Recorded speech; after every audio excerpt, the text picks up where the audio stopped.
Brasilgo postre egin duzu? Bai. Zer da?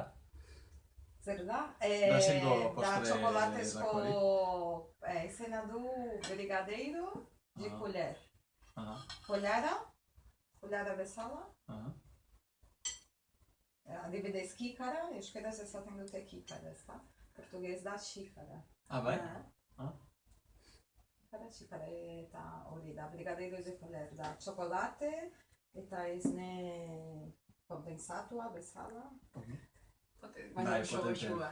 Gaina txokolatezko gusta zait. Eta bebida, hau da zuretzat. Bai. Ara? Ziratu zen. Oso goxoa daude gainera. Bai, ale ematen du. Batera. Eskerrik asko. Zer da hau?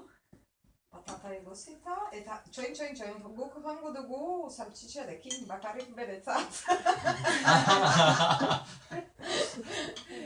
Saltxitxa egiten ari da. Bai, dago bidean orduan. Aurreratzeko.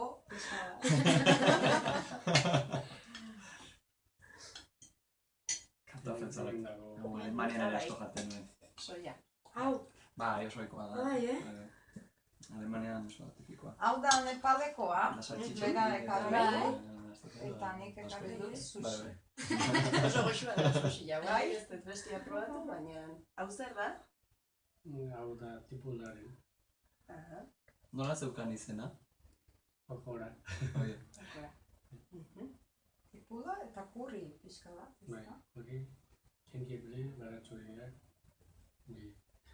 Nepaleko espezia,